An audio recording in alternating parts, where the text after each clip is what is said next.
Hello बच्चों, let's see this question. The question is state true और false. हमें एक स्टेटमेंट दिया है, वो बताना है करेक्ट है इनकरेक्ट है। So the statement is laws are not necessary in many situations. बहुत सारी जगहों पे लॉ की जरूरत नहीं होती। ये एकदम गलत स्टेटमेंट है, क्योंकि बहुत सारी सिचुएशंस में हमें लॉ की जरूरत होती है। जैसे कि अगर कोई मार्केट है, कोई ऑफिस है या कोई फैक्ट्री है, तो वहां पे कोई अनफेयर प्रैक्टिस ना चल रही है, उसको प्रोटेक्ट करने के लिए हमें लॉ की जरूरत होती है। जैसे मार्केट में मान के चलो कि कोई एक पर्सन है, ठीक है, अब वो कोई बाहुबली टाइप का नेता है या कुछ, तो वो वहां पे ऐसा कर ले कि अपनी दुकान पे कोई चार लोग बिठा दे कि कोई दूसरे की दुकान पे अगर सामान खरीदने जाए तो मारपीट करने लगे। तो ऐसे तो लोगों के पास चॉइस ही नहीं बचेगी ना।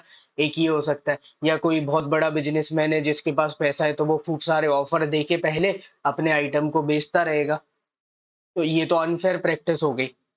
ऑफिस में भी सेम ऐसे हो सकता है कि अगर लॉज नहीं होंगे, तो जैसे मान के चलो ऑफिस में अगर कोई एक हायर पोजीशन पर बैठा है, तो वो अपने घर के लोगों को ही फिर एम्प्लॉयमेंट दिलाता रहेगा। सेम एज फैक्ट्री में हो सकता है कि किसी को मिनिमम वेजेस एक्ट अगर नहीं होता, तो मिनिमम वेज ही नहीं देते। हो सकता 50-100 रुपए में दिन दिन भर काम करा रहे हो, उतने पैसे दे ही नहीं रहे उनको। या फिर जो अभी 8 घंटे वर्किंग आवर्स रखे गए, उसकी जगह पे 10-10 15-15 घंटे दिन में काम करा रहे हैं ना। तो इन सारी चीजों के लिए लॉ जरूरी होता है कि लॉ रहेगा तभी तो ये सब अच्छे से काम कर रहे हैं। So this statement will be false, क्योंकि लॉ नेसेसरी होता है। ठीक है, तो ये नॉट वर्ड नहीं होना चाहिए था यहाँ पे। So this statement is false.